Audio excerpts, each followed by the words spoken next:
이번 강좌에서는 이미 전 강좌에서 말씀드린 바와 같이 문제를 풀 때 어떤 생각을 하며 풀어야 되는지, 어떤 행동을 해야 되는지에 대해서 말씀드리도록 하겠습니다.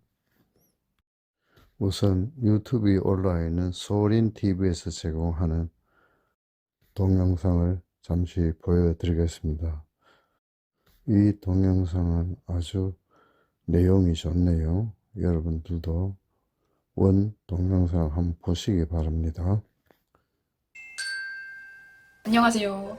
이번에는 수학 잘하는 법에 대해서 알려드리려고 해요. 제가 어떤 사고 방식으로 어떤 알고리즘을 가지고 수학 문제를 풀었는지 상세하게 알려드리겠습니다. 제가 수학 문제를 푸는 과정이 크게 4단계로 요약이 되거든요. 그래서 4스텝으로 설명을 드릴게요. 일단 첫 번째 과정은 조건과 구해야 할 것을 표시하는 단계예요. 저는 문제에 주어진 조건들의 동그라미를 쳤고요. 구해야 할 것의 세모를 쳤는데요. 그림놀이도 아니고 왜 이렇게 표시를 하냐라고 생각을 하실 수 있는데요. 일단 문제에 나온 정보 하나하나, 조건 하나하나가 그냥 나오는 조건들이 아니거든요. 무조건 문제를 해결하는 과정에 있어서 크든 작든 간에 뭔가의 역할을 하게 되기 마련이에요. 그래서 문제풀이 방향을 수립할 때 이런 정보 하나하나를 다 활용을 하는 쪽으로 수립을 하는 게 중요한데, 그때 이렇게 표시를 해놓은 게 도움이 돼요. 그리고 구해야 할 것에 세모 표시를 하면 풀이는 진짜 다 맞게 이렇게 진행을 했는데 답을 엉뚱하게 구하고 이런 경우들이 있잖아요. 그래서 그런 실수를 방지할 때 이렇게 표시하는 게 굉장히 도움이 돼요. 다음 두 번째 과정은 풀이 방향을 수립하는 과정인데요. 내가 구해야 할 값을 얻기 위해서 어떤 식으로 상황을 풀어나갈지 고민해보는 단계예요. 그래서 이 단계에서는 최대한 그래프라든지 도형이라든지 표 이런 것들로 시각적으로 표현을 해보는 게 중요하고요. 이 문제가 나한테 묻는 게 이런 게 아닐까? 출제자의 의도가 이게 아닐까? 이런 식으로 고민을 해보면서 1단계에서 표시했던 조건들을 최대한 활용하는 방향으로 문제풀이의 방향을 수립해보는 거예요. 그 다음 세 번째로는 이 과정에서 필요한 개념들을 머릿속에서 꺼내보는 과정인데요. 이렇게 2단계에서 이렇게 풀어보자라고 생각을 했으면 이렇게 풀기 위해서 필요한 수학적인 개념을 확실하게 떠올려 보는 거예요. 대략적으로만 구성을 한 문제풀이 과정을 좀 더 개념을 머릿속에서 꺼내봄으로써 확실하게 만들고 확실한 수학적인 근거를 대는 과정이에요. 그리고 그렇게 떠올린 개념들을 바탕으로 첫 번째 단계에서 표시를 했던 문제 속의 조건들 있잖아요. 그런 것들도 꼴이 변형되어 있다면 문제풀이에 최적화된 꼴로 바꿔주는 과정도 여기에 포함이 되고요. 네 번째는 계산하는 과정인데요. 그냥 계산하시면 돼요. 설명만 들으면 와닿지가 않으니까 예시 하나를 준비를 해봤어요. 이 문제를 보시면 수열 AN에 대해서 SN 값이 나와 있고요. 그 다음에 이 값을 구해야 된대요. 그러면 먼저 첫 번째 단계 조건과 내가 구해야 할 값을 표시하는 것을 해줍니다. 그래서 이렇게 동그라미를 쳐주고 이 구해야 할 것에는 세모를 쳐주는 거예요. 그 다음 두 번째 단계 문제풀이의 대략적인 방향을 구상해보는 단계예요. 이 문제를 봤을 때 SN이 주어져 있는데 결과적으로는 A 4K 플러스 1에 대한 정보를 구해야 하는 거잖아요. 그러기 위해서는 AN을 먼저 구해야겠다라는 생각이 들어요. 그래서 SN을 통해서 일반항 AN을 구해내고 그 일반항을 통해서 A 4K 플러스 1을 알아내는 방식으로 풀이를 진행해야겠다라고 생각을 해주는 거죠. 그 다음 세 번째 이 풀이를 진행하기 위해서 필요한 개념을 머릿속에서 꺼내보는 작업을 해줍니다. 때는 SN과 AN의 관계에 대한 개념이 필요하겠죠. 그래서 그 개념을 정확하게 떠올려 봅니다. 여기까지 됐으면 네 번째 단계는 그냥 계산이에요. 계산 그냥 해주면 돼요. 어려운 문제들을 접할 때에도 출제자가 어떤 의도를 가지고 이 문제를 냈는지를 조금씩 더 파악을 할 수 있게 되고 수학적인 인사이트가 점점 생기는 그런 풀이법이라고 할 수 있어요. 이 방법 참고를 하셔서 이제는 문제 좀 끄적끄적이다가 포기하고 이런 거에서 벗어나서 정말 어려운 문제들도 자신감을 가지고 또 다 풀어내는 그런 여러분들이 되셨으면 좋겠습니다. 잘 들었습니까? 워낙 깔끔하게 정리해서 더 이야기할 것은 없네요. 문제를 풀 때 4단계로 문제를 접근해서 풀어내는 것을 설명하고 있죠. 첫째는 조건과 구해야 하는 것을 자기가 알 수 있는 표시를 하는 것이고, 둘째는 문제풀이 방향을 구성하는 것이죠. 세 번째는 풀이에 필요한 개념을 떠올리고 주어진 조건을 계산에 필요한 모양으로 변형을 시키는 것이고, 그리고 실수 없이 계산을 해서 출제자가 무엇을 원하는지를 정확하게 다시 확인하고 답을 써 넣는 것입니다. 마지막에 학생들이 정말 많이 틀리는 것이 있습니다. 예를 들어서 이야기하면 A 대 B 대 C 대의 값을 구하고 그것을 저는 A 플러스 B 플러스 C 이런 답을 요구할 때도 있고 C 대 B 대 A 대 이런 답을 요구할 때도 있습니다. 특히 순방향하고 역순으로 이렇게 바꾸어서 답을 요구해가지고 잘 문제를 풀고도 마지막에 가서 틀리는 학생은 보면 너무나 안타깝습니다.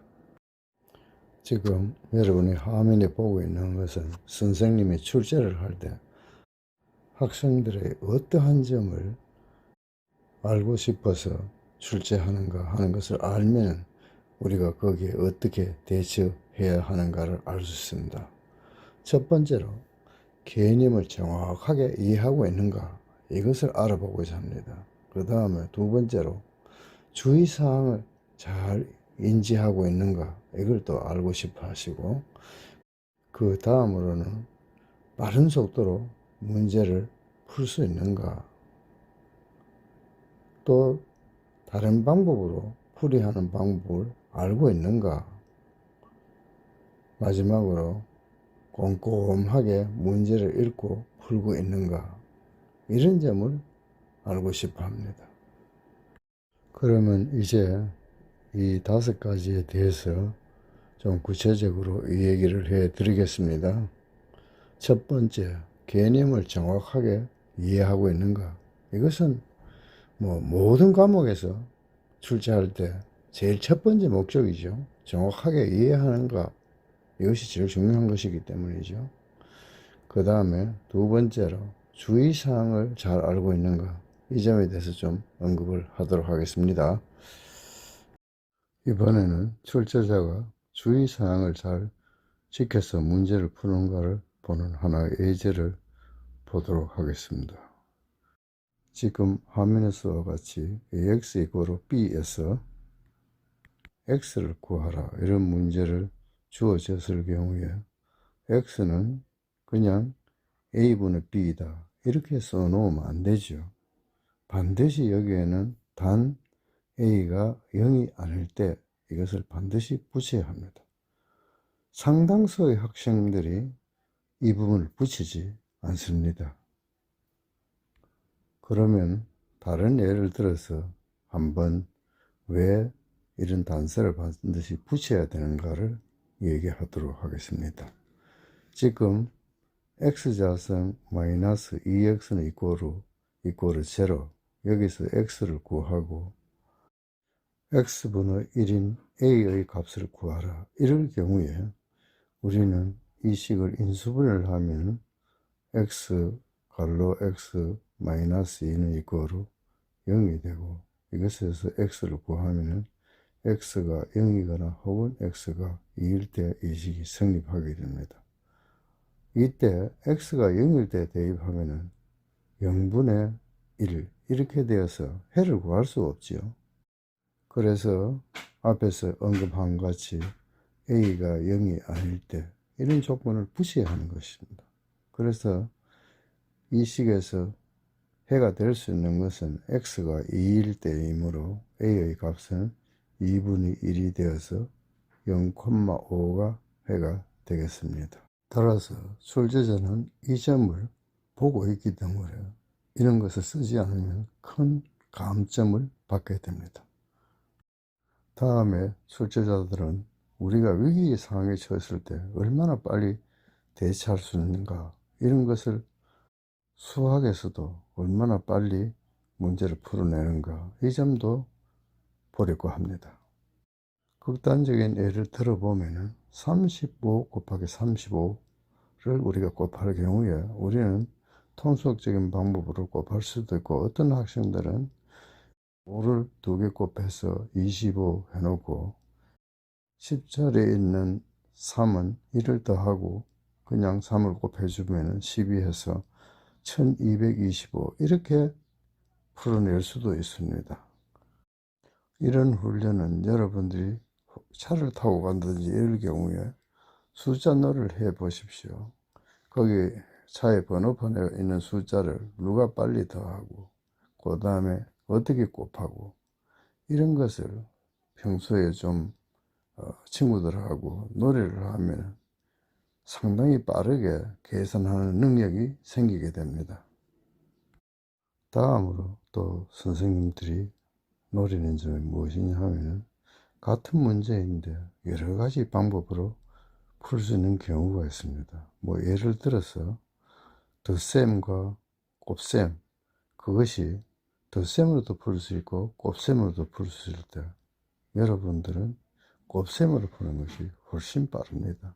그래서 여러분들은 한 문제에 대해서 계속 공부를 해 가다가 보면은 여러 가지 방법으로 푸는 것을 보여줍니다. 그래서 자기가 배우는 동안에 가장 빨리 문제를 해결하는 방법을 습득을 하셔야 되는 것입니다. 마지막으로 학생들은 꼼꼼하게 문장을 읽어보고 문제를 푸는가 이런 것을 알아보려고 합니다. 예를 들어서 우리가 답 A, B가 나왔을 경우에 A 곱하기 B 혹은 A 플러스 B 이 둘 중에 하나를 요구할 수가 있습니다. 우리는 이때 A 곱하기 B인지 A 플러스 B인지 이것을 꼼꼼히 읽어보지 않아 가지고 A 곱하기 B의 해를 구해야 되는데 A 플러스 B의 해를 구하는 학생도 아주 많습니다. 정말 안타까운 일이죠. 아주 어려운 문제를 끝까지 잘 풀어서 해를 구했는데 그거 단지 A, B냐 A 플러스 B냐 이것을 꼼꼼히 챙기지 않아서 틀린다는 것은 너무나 안타까운 일이죠. 이제 이번 강의는 이 정도로 마치도록 하고 다음 강의에서는 수학을 배울 때 전반적으로 여러분들이 주의해야 될 점들을 말씀드리도록 하겠습니다. 다음 강좌를 기대해 주십시오.